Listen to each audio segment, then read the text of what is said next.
get some life experience. You know, I think at the end of the day, to be a good coach, to be a good person that's going to help other people through whatever situation you want to help them through, make them perform better, or get them through a period of injury or disease, you have to have some life experience of how to interact, to communicate, to motivate, to support, to reassure people. And that takes time to develop. There's no secret sauce to it. There is no quick one-step approach to being a good coach. It takes time, it takes exposure, and it takes a variety of, say, of experiences to develop into a rounded human being, because there is no one-size-fits-all approach. You have to be adaptable, you have to be flexible, you have to be resilient and robust yourself, you know, both physically and psychologically. And it's not an easy job to do. It's something that, as I say, is not suitable for everybody. And I find a lot of people sometimes, they know it's not suitable for them, yet they carry on with it for whatever reasons. Maybe it's just because it's difficult to think about jumping the fence and doing something difficult, and so they dogmatically carry on to the detriment of themselves and to the people that they're helping and coaching. And I say, if you're feeling like this job is, you know, difficult and hard work, good, because it is. But if you're also feeling demoralised, demotivated with it, then you're in the wrong fucking job, and you need to consider changing it. And the other thing is don't think it, you know, you're going to seek fame and fortune or wealth through it either, because this is not the type of job that does that either. If you've got that mindset and that mentality, you're going to be sorely disappointed.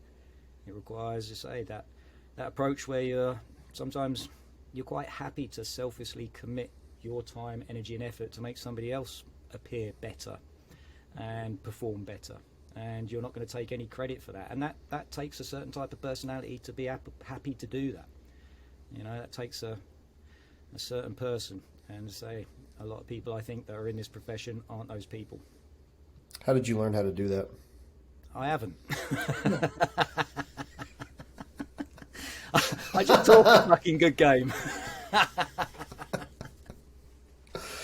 Touche, because I mean, I'd agree with you, and I think that reminds me, Fernando, the conversation we had with Jonas, where he was talking about, like, he was considering going to Canada, and his mom wanted him to, like, Dr. Dodo was going to be, like, really important to her, but he's like, I just felt wrong, you know, saying that I'm, you know, a doctor of strength and conditioning, speed, whatever. He's like, but I've never worked with someone that's actually fast, and I've never made people fast. Like, I think you bring up a really good point there. Like, if you want to be a good strength and conditioning coach, physio, you have to have actually worked with somebody and done it, and you need to do it at a point where you're probably not getting paid for your services, right? Like, yeah, I think I can't really speak for any other professions, but what it means to be successful in this environment has been blurred. You know, like, people don't even know. It's like, are you supposed to be knowledgeable? You know, win stuff? Are you supposed to be famous? Are you supposed to be, who knows? And then I think with social media, what it does is, I mean, it's a good tool, but it's about the use it gets, you know? So people just, especially the young ones, they just see flashy bits and they just think about straight into what that looks like, but nothing in between. They're thinking like, oh, I could be young and successful and skip all these steps and like coach whichever team straight away, or get all these many followers, or have all this money and be, you know, ripped and tan and whatever. It's all about it's a nothing. Like, some of those things are even like not even compatible with each other. So it's this orientation of where to go or why to do something. I don't think there's a strong why. I've actually been reading that book, so I'm probably like biased to talk about that one now. But I don't think there's a strong why. People, if you ask the professionals, none of them will able to tell you maybe why they go in, or why they're still there, why they would like to stay there. It's all about, this is what I'm going to do and this is how I'm going to do it. But why? What's the ultimate goal? Is it money? Because then, if you are fueled by this intrinsical need of, you know, purpose or fulfillment or whatever, then who do you care who's watching your drills? And why do you spend time criticizing or fighting people over the internet? Like, it's just going in all many directions. They're pulling each other in different ways, so you end up being a nothing, right? Like that's what I feel with the famous people. They call themselves like the king of speed or whatever. It's a horrible blend between like marketing, you know, banality, ego, and I don't even know what performance is anymore, to be fair. That's an interesting rabbit hole that we could dive down, but like, that's a good point there. Like, what is it?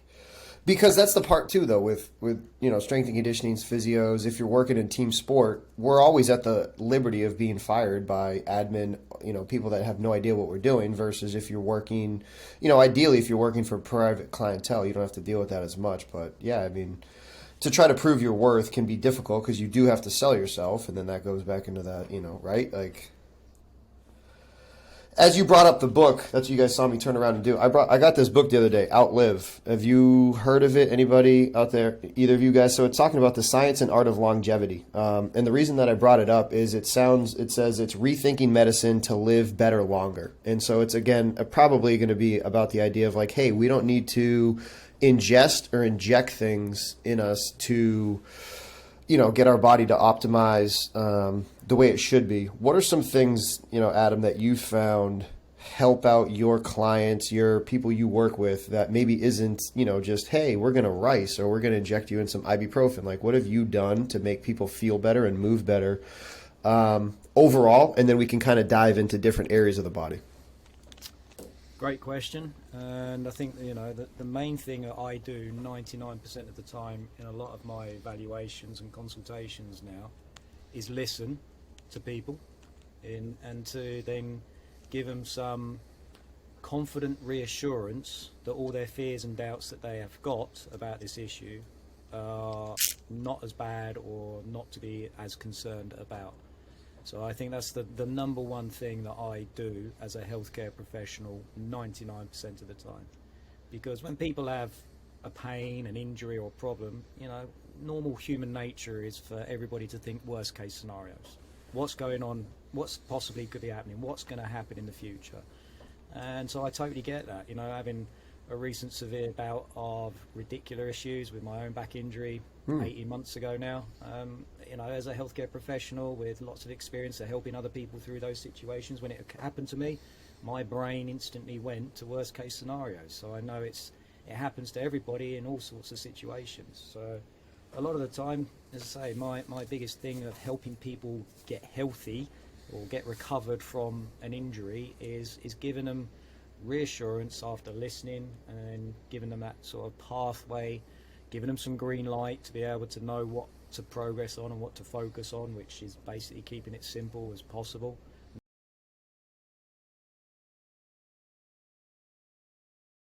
Congratulations on making it to the end of the video. Why don't you celebrate by watching more videos just like it? You can also help us on our quest to placate the algorithm gods by liking, sharing, subscribing, and commenting. Thank you.